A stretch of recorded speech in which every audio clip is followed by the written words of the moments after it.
Okay, I think number 2 worked. Great. That'll be fun. It always makes my hair stand up on end. But, this is the price we pay for yeah. pivoting to video. Yeah, we all had to learn a bunch of new skills, and none of my columns, Abelard's musings, thoughts from Abelard, Abelard's view. Yeah, how many blogs you got, Abelard? Well, none of them. Nobody after that media, like that fucking media group, bought my little periodical. They didn't want thoughts from Abelard. They didn't want a short blog. They wanted me on camera. And now here we are. I didn't learn to do this. Are you kidding me? Yeah. Do we got a face for video? Absolutely not. I'm meant to be a short form writer. Fantasy art history with Abelard and Joe.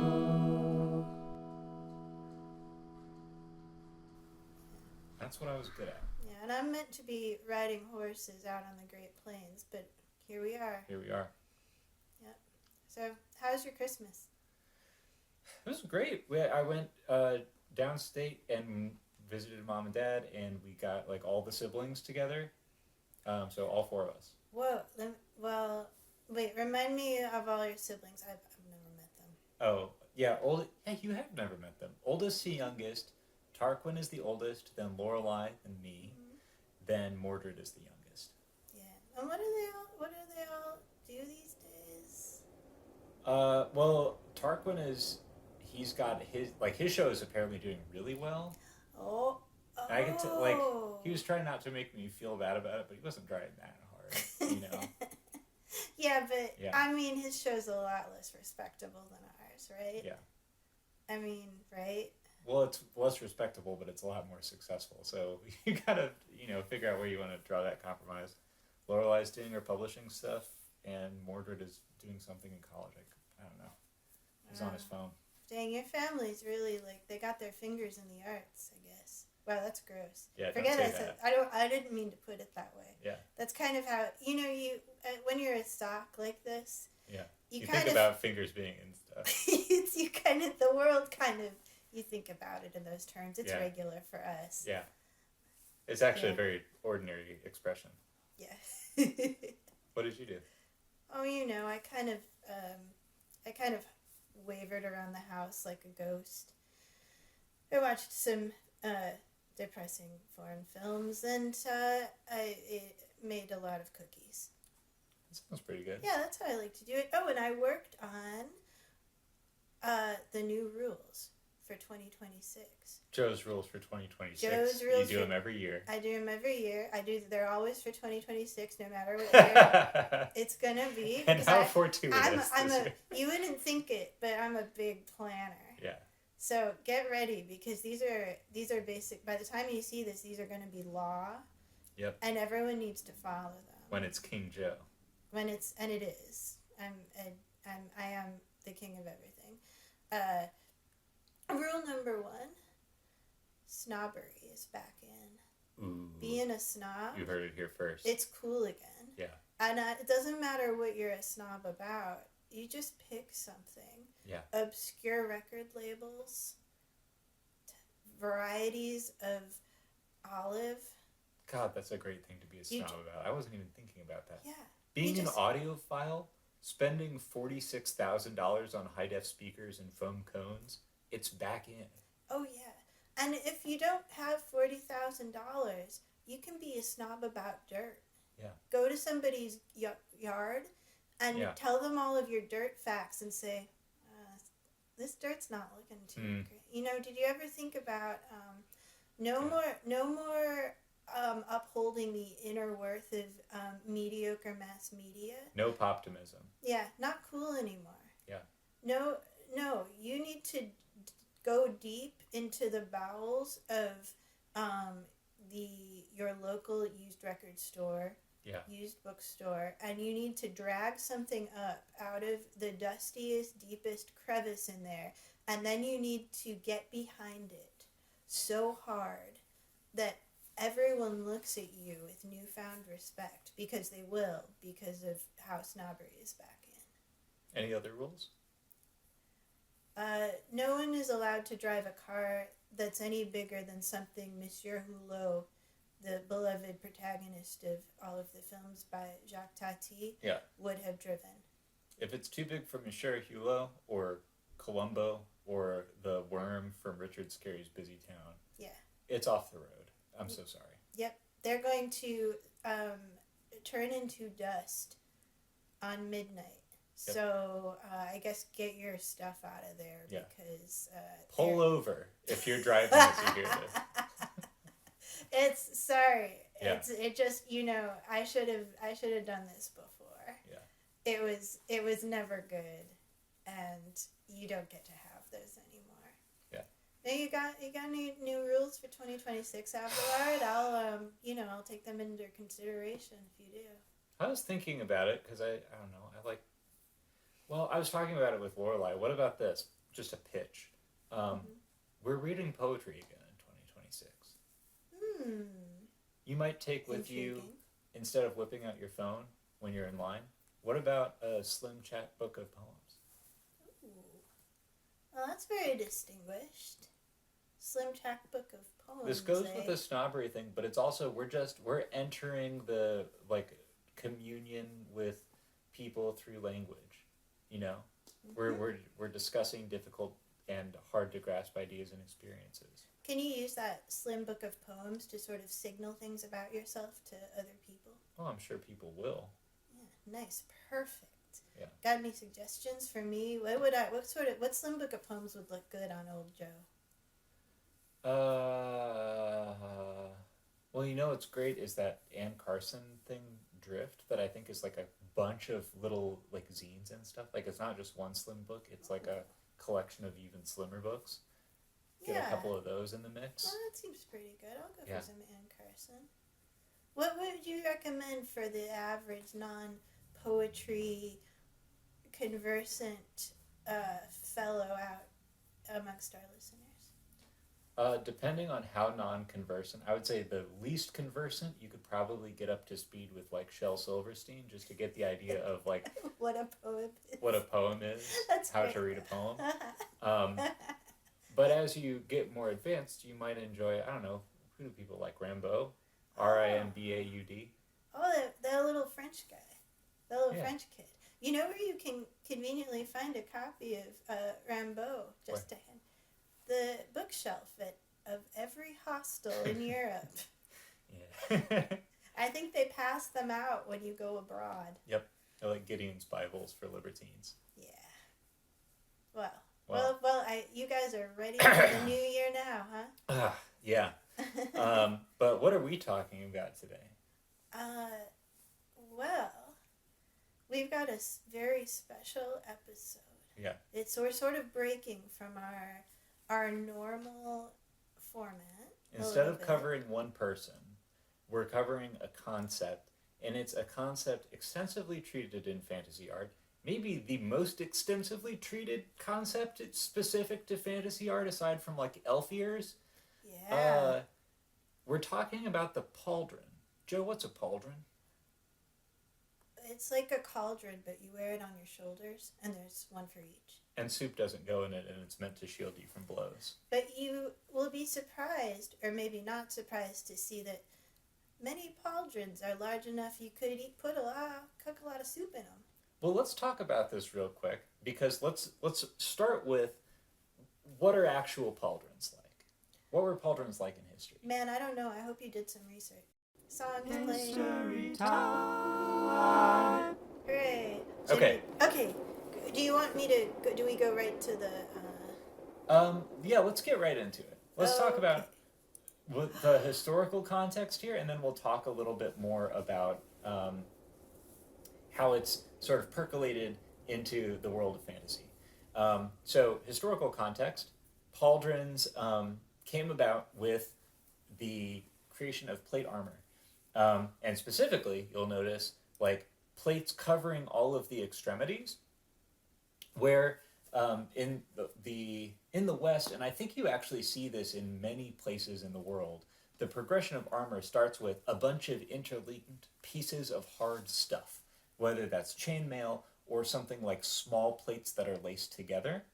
the idea of having large articulated plates that cover part of the body, which requires a lot of sophistication and a lot of metal and a lot of experience and probably some stuff you would never think about, like the, I don't know, heat of the fire, things like that. That's more what we would associate with like the high Middle Ages in the West. So like the, I don't know, 15th or 16th century onwards. So this is an example of that. I don't have a specific date. These images are from the Met Arms and Armor, which is a really wonderful collection. This is German fluted armor. And so the pauldron pieces are up on the shoulder there. And I picked two examples that are exceptionally large, although they're nowhere near as large as the pauldrons we're going to be looking at later. But it's the piece that goes on the shoulder, and you'll notice that it falls into a bunch of overlapping scales by the side of the arm. We'd call kind of all of that part of the pauldron. These in particular have this raised piece that I don't know if there's a special name for it, but the idea is just to deflect blows that are coming off your shoulder so they're not guided directly to your precious head. So that gives them this sort of punchy flair. But pauldrons in general are fairly close to the body, and we have this terrible problem in armor where the pieces that you make the armor out of are inflexible. And what that means is you really have to be incredibly ingenious to allow the armor to move with your body, especially when you get to like a ball and socket joint. And the ball and socket joints on your body that you have to worry about are the hips, which are just covered with a skirt, basically, and then the shoulder. So we'll see different places striking a compromise between protecting the shoulder and allowing free movement. Aha. Do we want we can. Next slide? Next slide, please. Next slide. Here you go. Thanks, Joe. Oh. Yeah. Now this is a pauldron you could cook some soup in. Yeah, this is the biggest pauldron I could find. Wow, what character this fellow has. Yeah, he has a truculent stance. He's built like a French bulldog. So, and also omitted, you'll see the large gap between the legs. That polite historical curators have taken the large codpiece that would have gone in there and sort of stashed it away. But there's an asymmetry here. You can't see it as clearly from this angle, but this is jousting armor. The idea with jousting armor is that this isn't for the battlefield, it's for if there's a joust. So this is only for the activity of getting on your horse, pointing your lance at a guy, and charging at them as hard as you can. And so in that case, we can have some asymmetry where the side, the angle that you expect to be receiving your lance on, you can really heavily armor at the expense of mobility. So that's a single solid plate, so you can't move your left arm at all. And then the right arm is much more articulated and much less protected. And that's your lance arm. Got it. So the left arm is just maybe holding a shield or holding onto the horse. Yes, yeah. Left arm, I think, would be on the reins. Yeah. So that's like as big as they get for historical pauldrons, and they're not, you would never actually want to bring this into battle because you need both of your arms for battle. Right, of course. I was also looking at, you can go to the next slide, armor, and this is specifically called Oyoroi armor, like great armor. And you can see, like, these are also very large pieces, shoulder pieces. Instead of being a single plate, these are a lot of little, like, lamellar plates being laced together. So individual plates of iron or, like, cured leather being laced together. The important thing about this is that this style of armor came about at a time when samurai were mostly horse archers. And actually, an important thing to know, if you're not a historical warfare nerd, is that, like, we think of knights as having swords and samurai as having katana, but your average knight was in a really bad position if they ever needed to use their sword on the battlefield. Your sword doesn't go very far, so you would want to have, like... You would want to have a spear instead. You would want to have a spear instead. The samurai, the primary weapon was a bow, and in a pinch they would get a spear out. And then a katana's like a sidearm, basically. Like you have it and it's like wieldy, you can carry it around with you. But if you are in a position where you're on the battlefield and you just have a katana, you would be annoyed. Got it. So the shape... And this changes the requirements of your armor. Yeah, and so this shape is more reasonable for people expecting to deal with a lot of archery because you can turn your body and present basically a shield that hangs off your shoulder to deflect arrowheads. Right. Right. It's not as much for personal combat. It would be pretty reasonable to, dig your spear in that big gap in the middle, and they're not really protecting that joint. I think the key to thinking about this is maybe it's probably important not to think about it in terms of this armor is more advanced than this other armor. Yeah. So much as you should think about it as this has been created to deal with the specific problems that their specific practice of warfare got them into. Yeah, I think it's a little more complicated in that there are technological and material limits on what you can produce. Like Japan is a metal poor country, so it is just a little bit harder to, like, metal is more dear there, like historically. And so rather than being able to reliably make these huge pieces of it, you would make a lot of individual plates. Cool. And where did you find the picture for this? Oh, yeah. And in fact, I think there's even a subtle watermark on it. This, as well as a nice blog post about the shoulder armor, or sode, is from a website called romanceofmen.com. I'm sorry, what's the name of That's going to be called, you're going to look it up in incognito mode at romanceofmen.com. And they sell swords and armor. Oh. And nothing else. That's it. Oh. Yeah. Oh, I guess that is kind of a romantic, in this day and age, that's sort of a romantic thing to do. Like Romance of the Three Kingdoms. Yeah, or like the romance of having your whole own personal full suit of ancient samurai armor just hanging out in your house. Thank you, romanceofmen.com, for this image. They also make really cool stuff. You should go look at the samurai armor there. It looks awesome. Yeah, they're doing it up real nice. It's incredible, and they've got really cool making of videos. It's awesome. If I could get one more quick historical image, next slide, last slide. Oh, where am I going to get accurate historical detail about Chinese armor? How about the damn terracotta army is that guy Qin Shi Huang, the emperor who's buried with it? Anyway, but you can actually see that this also, like, rather than having big plates, and I think these are meant to be like infantrymen, right? So the armor needs to be a little cheaper, but they are having a similar strategy where it's metal plates that are bolted onto some kind of backing, and so they have like a shoulder covering, but it's backed by cloth, so it's probably not as sturdy as like the plates of the knight armor that we saw previously. You wouldn't want to take it into a joust, but it gives you flexibility and still protects your shoulder. So that's the historical context. Wow. And then the world of fantasy. Yeah. Where we are more comfortable. And I think what happened there? What I think is so interesting is that, like, and I couldn't really find easily good sources on this, but it seems like for a while, the like stock fantasy guy was not wearing pauldrons. No. Well, if we're talking like sword and sorcery era, the stock fantasy guy was as naked as you could politely let him be. Yeah, fur loincloth, maybe a metal headband, boots, and then bracers, the part that go on here. Yeah. the forearm guards. That was like the thing that you had on to show that you were a serious fantasy guy. Yeah. And we're not going to really concentrate on that part of the history because you can all just imagine it, because we have a lot of stuff to get through. And Since then, people have locked onto the pauldron as this thing, this cool visual detail. And kind of like in the way that, certain sea creatures will just grow and evolve to become more and more insane looking. Yeah.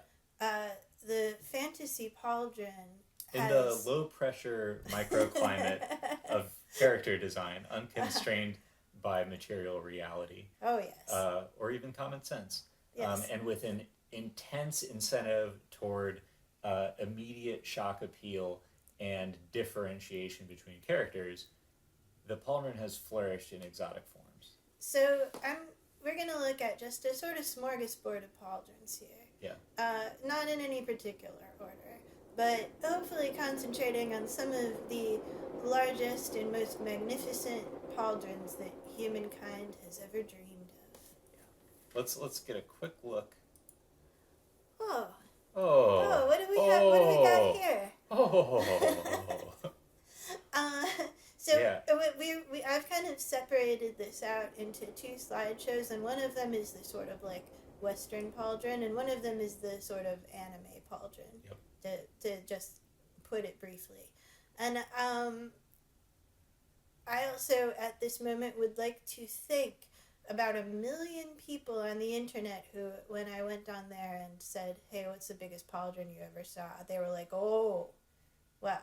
Let me get a JPEG for you. Let me do your research and half of your work for you, just out of the kindness of my own heart.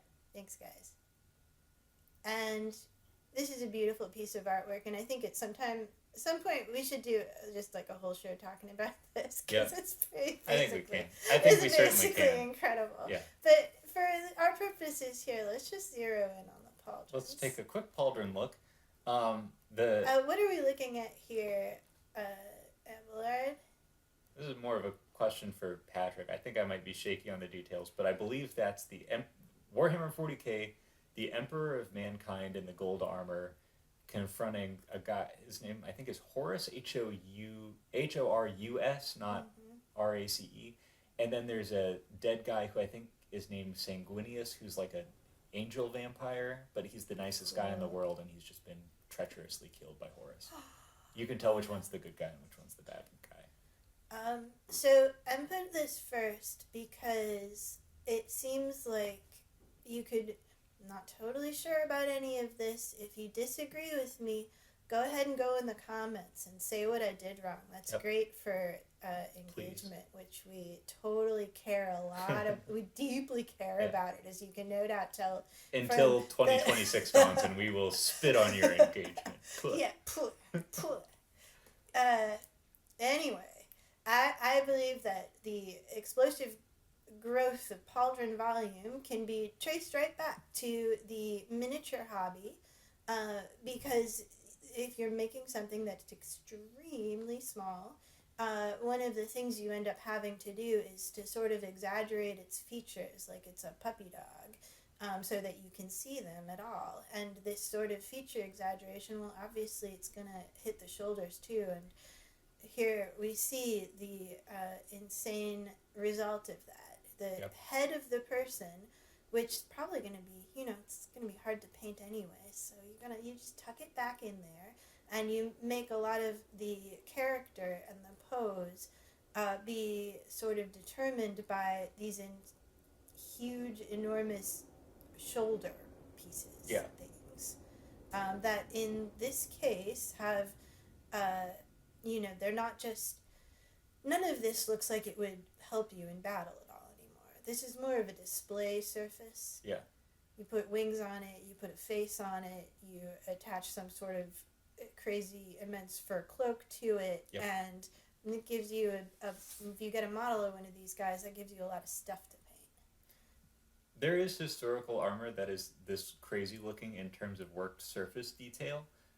Like if you want to see gold etchings of eagles in low relief or whatever, but it certainly doesn't, it isn't this explosively proportioned. Yeah, it's constrained by the fact that a human being has to wear it, and even if it is parade armor to stand around in, you still have to put it on a human body, whereas this is free to imagine whatever it wants. Yeah, the armor on Horus is sits behind his head like a giant halo. So that it's like a shoulder, back of the head display piece. It's a tremendously advanced pauldron. It looks sick. It all looks sick. It looks sick. This has more in common, to my mind, visually, to, I don't know, the masks and stuff people would wear when they were pretending to be some sort of magical beast. I'm thinking of folk traditions where you would dress up like a weird animal and come out of the woods, and or like the just like stuff that its main idea is I am crazy big, I am inhumanly big, and I am not constrained by this sort of human reality. I think that in some of the like history of costume stuff I read, they called those like power extenders. I never heard that term. That's great. Yeah. Yeah, this is all power extender. This is visual power extender. Yep. But because this is a fantasy world, we can also pretend that this is armor that you use for real armor. See slide 2. Here we can see this in actual model form. This is I'm checking my notes here, a Saturnine Terminator Space Marine. He is Saturnine. Look at that grouchy expression. And as you would think, looking at him, if you startle him, I bet that just clicks shut right over his head. Yeah. And if you scare him. Oh yeah. And it's like this. Wait, really? Oh my! That's like the ultimate Pauldron.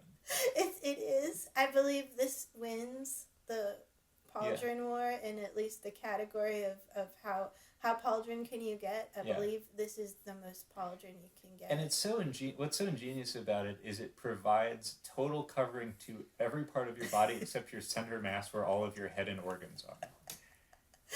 Yeah. Yeah, he kind of looks like one of those ancient crabs with the pointy tails. What are those guys called? Horseshoe crabs? Yeah.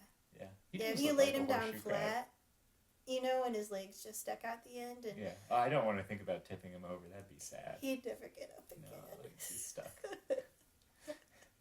That's okay.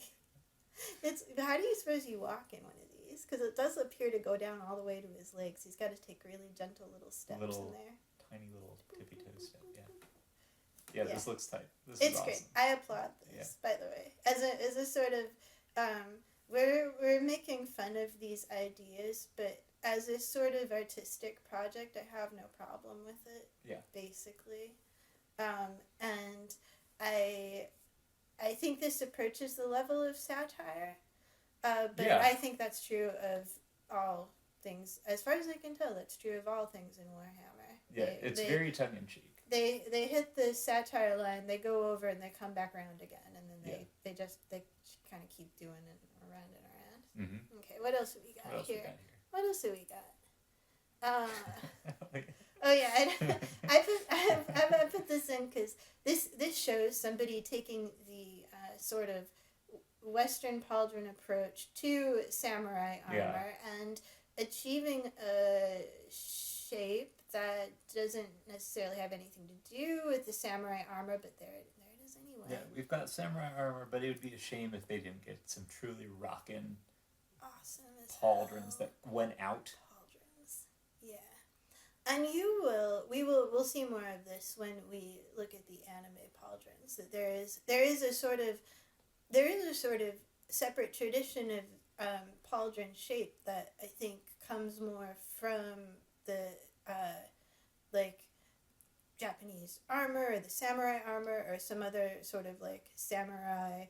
I'm gonna have to insert this photo of the samurai formal wear, but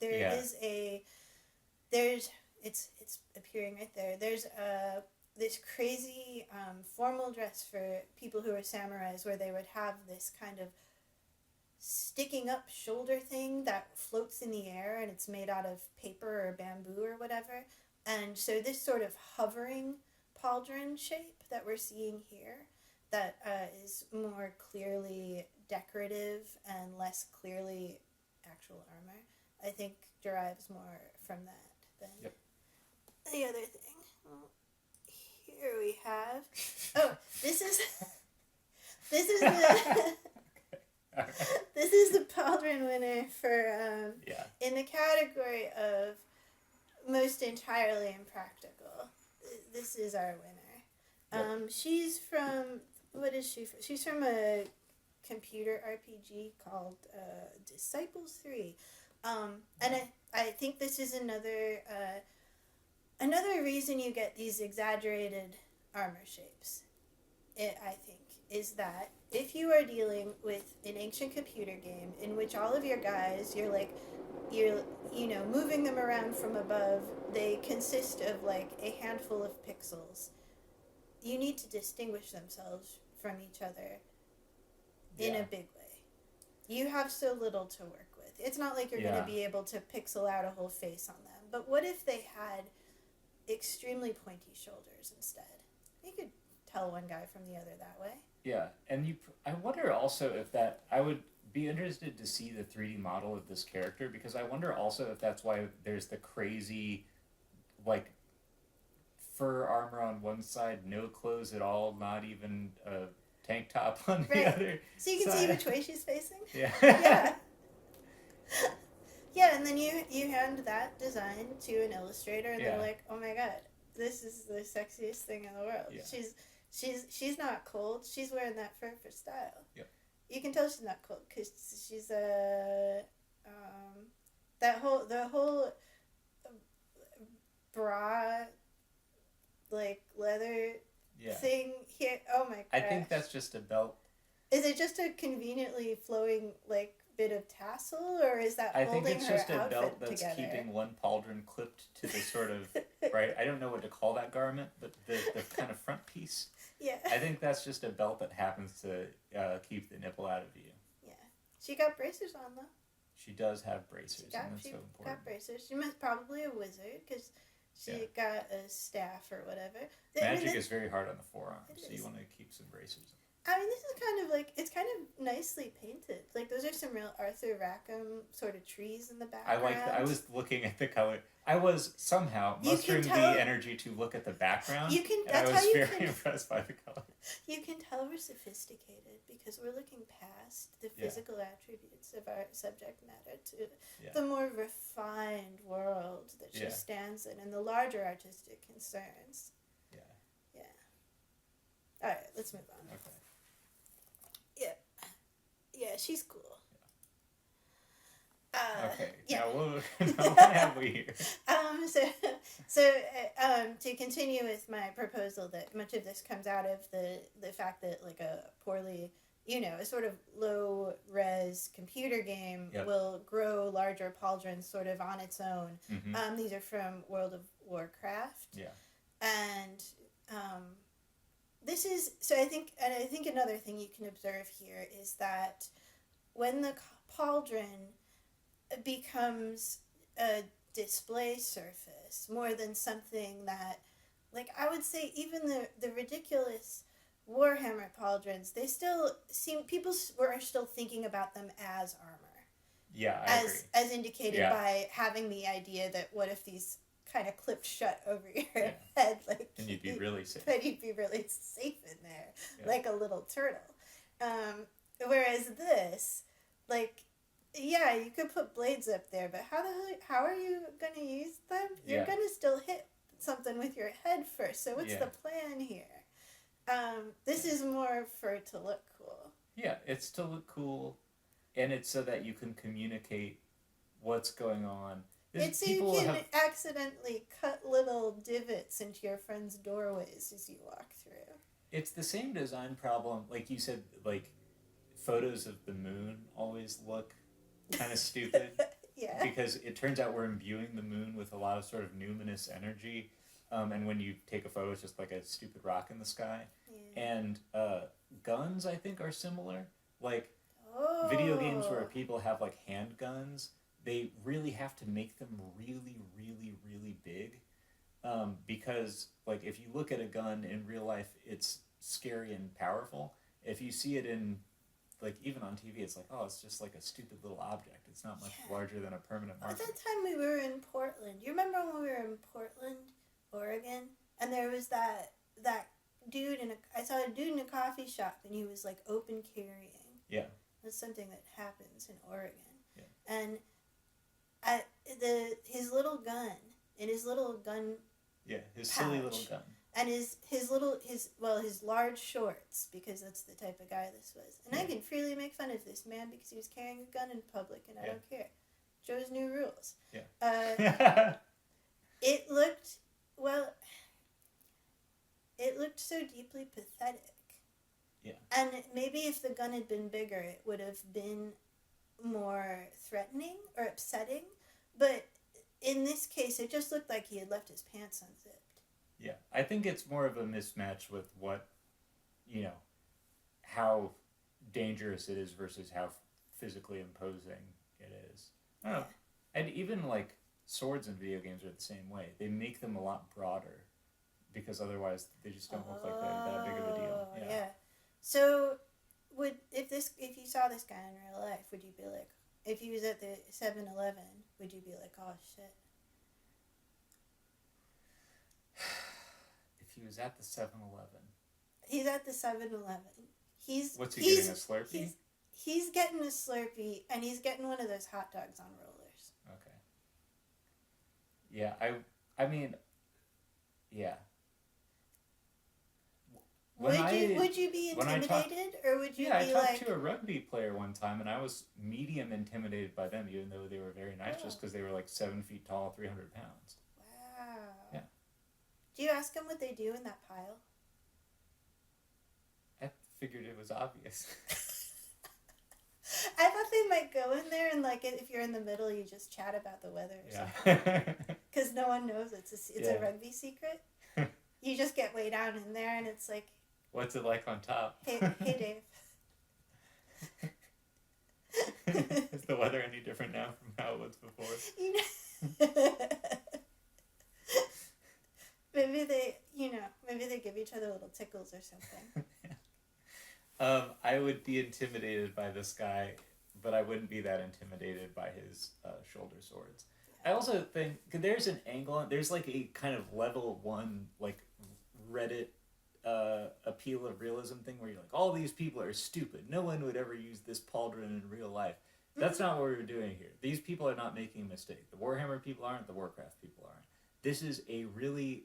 what I'm interested in here, or what we're interested in, is taking this thing, a piece of shoulder armor, turning it into a signal, and then doing all kinds of cool moves with the signal to suit your subject matter. Yes, that's a very good point, and thank you for reminding me of it. Because, this is cool. It's cool that they're swords. It's cool that there are also skulls there, and that the eyes of the skulls are glowing. Yeah. That looks pretty cool. Think about, you take this guy. Yeah. And you drop an entire dump truck full of carrots on top of him. I thought we were being serious. Okay. Come on. Sorry. Yeah. And now we have your wizard armor.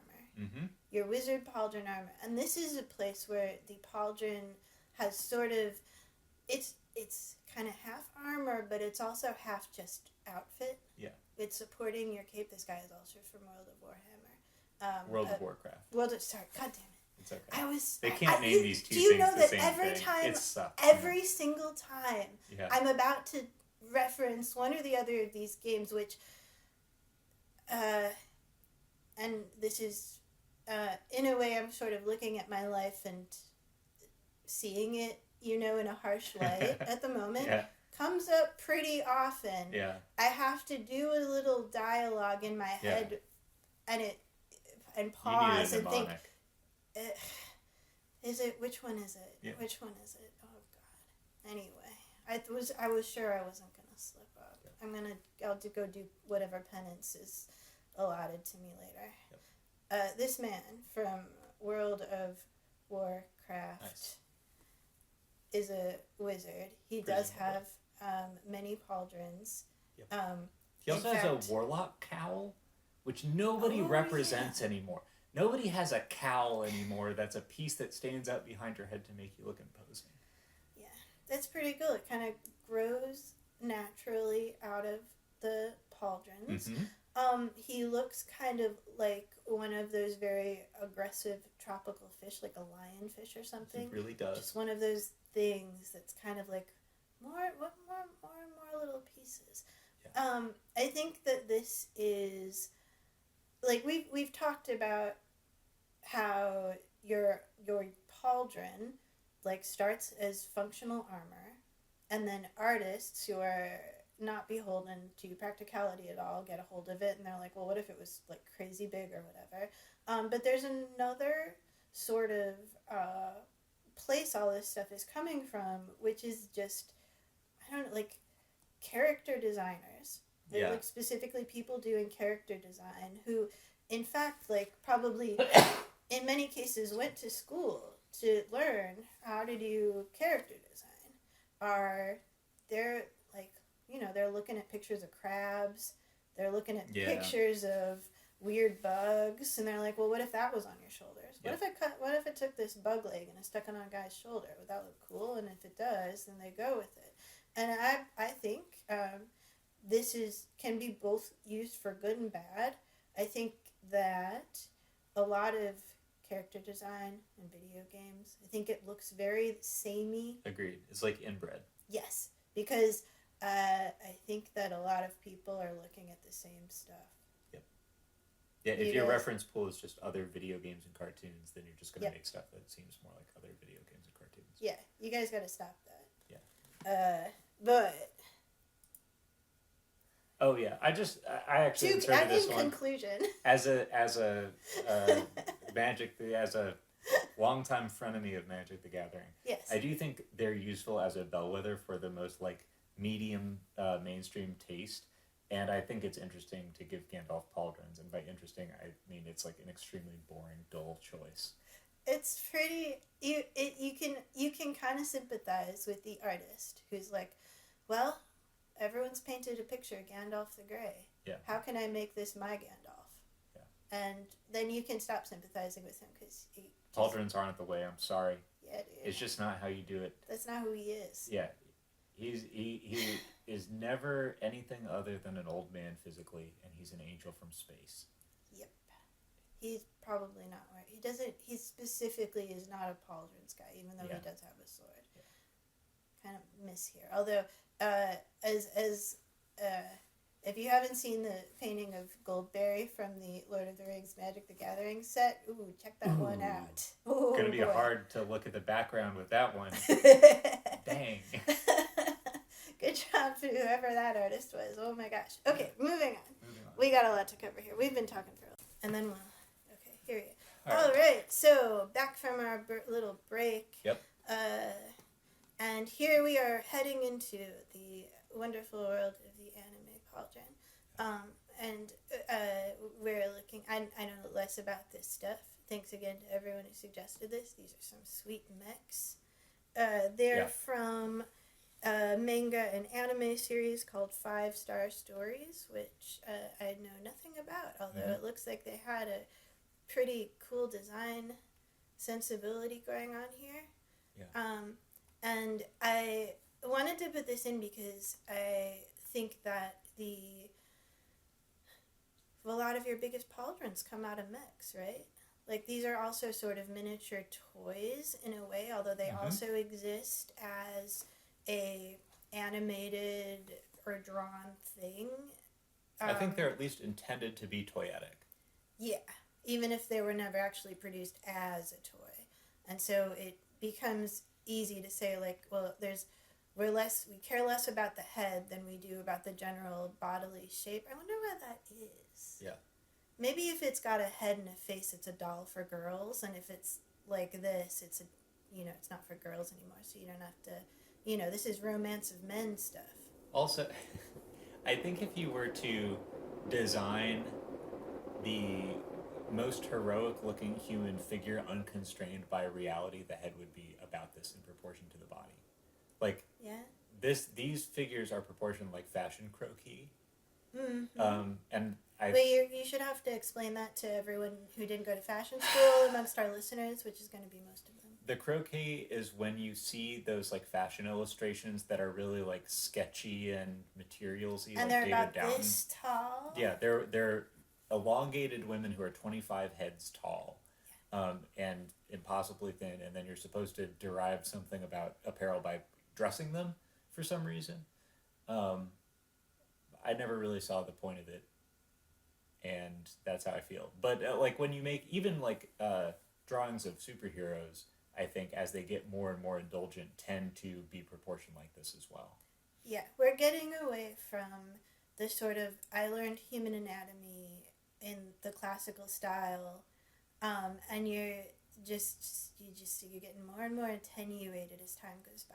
So these guys are from like I think the manga series started in like the late 80s, and from what I can tell, the real huge flowering of the Pauldron was kind of like 80s 90s when it got really insane, which is where a lot of the stuff we're about to look at comes from. There's my slideshow. Hell yeah. This is from like fucking awesome. Yeah, this is if you look up this game, which I did briefly, and you look at the actual gameplay, it's like guys that are made out of a very small amount of pixels. Yeah. But when you're just the person illustrating the video game cover art, you can be like, well, this little collection of pixels, what he really looks like if you. Now I have just finished watching Labyrinth with David Bowie. And I've come up with the best haircut it's possible to have. But also, what if you had a full airplane on your shoulders? Yeah. That's what they should have made him wear also. Yeah. And only a fool would settle for one pair of pauldrons. As a child, were you disappointed at the contrast between the cover art of video games where it looked like this, and then you open up the video game and it's like boop, ba-doop, ba-doop, ba-doop? That's a good question. I was at an age. No, I did experience. I am an age in the world where I experienced the advance in graphics in the 90s and early 2000s. I remember looking at games like Final Fantasy X and saying, "This is the best that it's possible for a video game to look." I can't even imagine wanting things to look any better. And I also remember playing games that are much where, you would see the cool cover art or the pre-rendered cinematics with more polygons, and then you look at the actual thing. But the thing is, you infuse so much, I think as a kid, you infuse so much imaginative energy into what's going on that you don't even see that stuff very clearly. You have to get old and jaded. Yeah. And it's not like I'm a big advocate for, video games should be as real life as possible. They should look like this. They should all look like this. Yeah. This is incredible. This is from something called Langrisser. It's very convenient that you didn't have to make a rule that midriff is coming back in 2026 because it already seems to be. Yeah. But boy, when you look at this, you're like, I'm ready to see some midriff again. I think one of the important things to note here that is in a certain amount of contrast to much of the other pauldron art we've been looking at is that these pauldrons can be worn even if you are not wearing any armor at all. Yeah. You don't need to, this is not part of a set of armor, even a little bit. You can wear like a bra and a mini skirt, and then you can have some pauldrons because we're going to be doing some medieval combat. That's all that we're indicating. It's just a signifier. Mm-hmm. And you can also hang a cape off of the pauldrons because that just looks hella sweet. Mm-hmm. Pretty good. I keep on the lady at the top. Yeah. Her sort of bone-like bat wing shoulder extension. Like, it's so insane looking that I can't stop trying to figure out what specific animal or what were they looking at when they came up with this. It's like she's got a curtain rod on her shoulders, but also it could stab you in the face. Yeah. It's pretty incredible. Yeah. And let's see, what else do we got here? We might cover these a little more quickly just because we've got I don't know anything about them. Yeah. There's a bunch. God, I just grabbed a bunch. It's just when you're feeling contemplative. Yeah. When you're having a contemplative moment, perhaps you might go sit up in a tree with the gentle birds of the forest, and the sunlight speckles you and your magnificent, shiny, clean pauldrons. Why, the little birds of the forest, they might land upon them. Yeah, just like Snow White. You're a gentle soul. You are somebody from Magic Knight Ray Earth, I guess. And wow. I bet this guy carries around a little book of poetry, huh? He seems like a book of poetry guy. He seems like that kind of guy. Time to read Gerard Manley Hopkins. I have just enough time between adventures. Tweet. Tweet. Also, if you look at the proportion, the size of the arm relative to the size of the head, like implied body size, he has the proportions of one of those robots. Like, that's what I mean by it kind of converges on this, like, super elongated, idealized view. Yeah. Yep.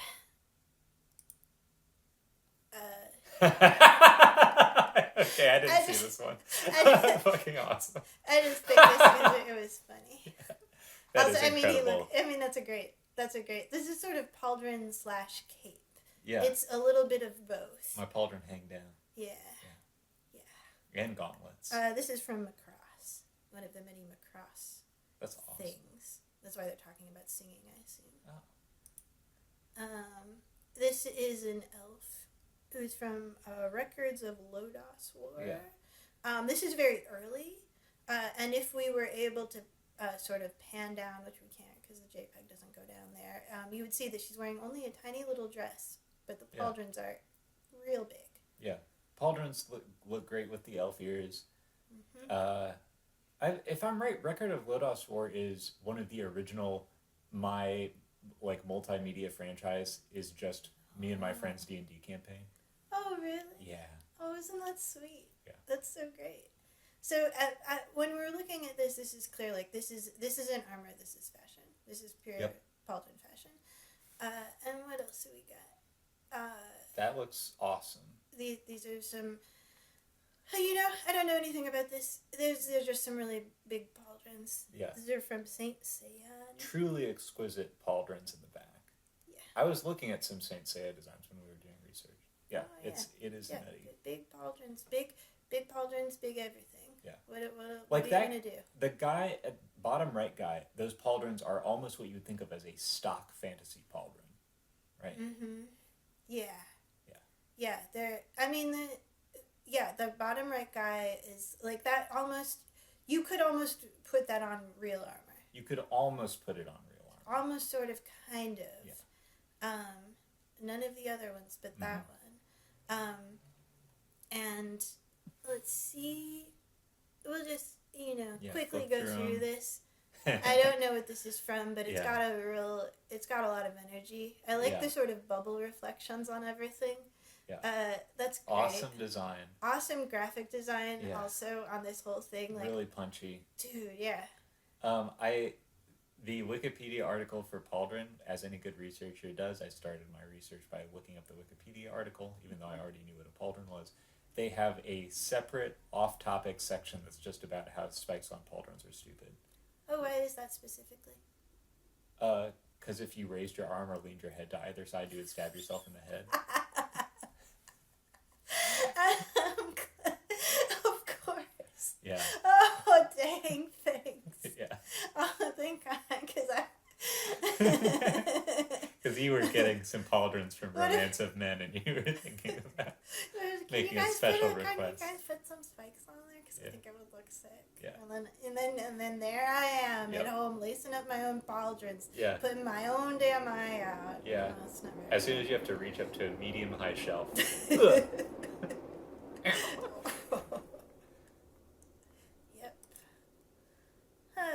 Yeah. I don't know what this is from. I don't know. It's pretty cool. This is very character design, right? Like this is when you're doing this is just like, I don't know, I just designed this lady. She's just got all this stuff attached to her. This is pure character design. Yeah, it's also the I don't know, I'm thinking about what it would look like if you took the pauldron away, and I think it is like the defining element of the design. Mm-hmm. Right? This it's almost like even saying like, oh, this is a piece of her armor or clothing or whatever seems like a misnomer. Yep. It's this totally foreign object, the way that like sometimes in Guilty Gear they'll have a character just wear a giant handcuff around their waist or something like that just because it's a cool idea. It's more like that. I wonder if some of this comes out of the fact that I think one of the things they teach you when you're trying to like do character design is like, well, if there was a One sec. Quick, no. hang on. Oops. I'll be right back. Oh my God. Jeez. Oh, I can't wait to hear your insight. Man, I'm gonna have to cobble this thing together when the time comes. Great stuff it is. And you're like, oh, that's so funny. I love the cortado. So my first question is like, what gives? Yeah. Like furries will get hot for anything, but they don't even like this. No, people do like it though. Really? Yeah. Of course they do. Who? A lot of people. I don't know. Not me. I mean, do they like it, or do they just need to get out of the house on the holidays when their family is there? That is the role of the Avatar movies. Yeah, it's so that you... Are we still recording? We're still recording. Okay. Okay, we're still recording. All right, the audio is so... still recording. So getting back, we were talking about character design. Yeah. What was I about to say about character design? I was going to say that when you're doing character design, one of the things they teach you is that, well, can I tell your characters from one another if I'm simply looking at the blacked out silhouette of them? Yeah. And what that encourages artists to do is to produce silhouettes that are more and more exaggerated as time goes by, and you need to get more things that you can see if you're just... Yeah. I don't know if this is necessarily the best way to do things. I think as in any underexplored, like this is a young field, I think. The idea that this is a dedicated thing people would study. That's fair. And I think in in disciplines like that, people tend to mistake rules for heuristics. Ah. What's the difference between a rule and a heuristic, Abelard, for those of us who don't remember what a heuristic is? A heuristic is just a rule of thumb, or like a applicable piece of wisdom, or something like that. It's like a rule, but it's not as a law. Occam's razor is a heuristic. Oh. Occam's razor says that when presented with competing explanations, the simpler one is often correct. But it's not a fact of the universe that simple explanations are correct, or the simpler explanation is always correct. In fact, the explanation for how gravity works turns out to be really fucking complicated. It's just a heuristic. In the same way, when people try to leverage like, oh, this is good character design or this is bad character design, it's very flattening. Which we're talking about silhouettes, but like the JoJo Part 3 character designs, Stardust Crusaders, all those characters have the same silhouette and they're good designs. Yeah. I think this is a really good point. People need to get smarter about looking at art in a lot of ways and about producing it. I think it's just about like developing your taste and like acuity and thinking about stuff in a way that's more sophisticated than just trying to apply this handful of rules that you've learned in school. Yeah, because you mentioned earlier, and I'm gonna just go ahead and pull up the last image. I don't remember what it is. Yeah. Let's see. What did I pick here? Yeah, just more nonsense. Okay. This is even more nonsense. Now that's a good character design on the right side. That looks awesome. It does look pretty. Yeah. She does look pretty cool. So one on the little lady with all the pink hair. Yeah. This is just, that looks a little, I don't, it's not as good. Yeah. But she's very pointy. She does have a lot of pink hair. Yeah. You could, if you saw that silhouette, you'd be like, oh, it's that chick. Yeah. You mentioned earlier, your character design gachapon, right? Yeah. And how, this provides employment for the many people who are taught character art in school. Yeah. That's your theory, is that this is the proliferation of gambling phone games where you pay real money to randomly unlock JPEGs of anime characters is in part a response to the proliferation of skilled people whose skill is manufacturing interesting looking JPEGs of anime characters. Yeah. Are we as a society producing too many characters?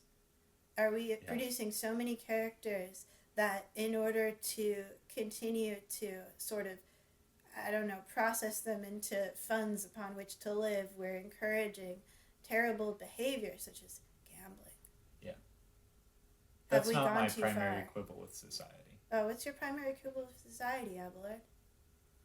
I'll talk to you about it, obviously. Uh-oh. I forget I asked. Yeah. I guess it must be pretty dark.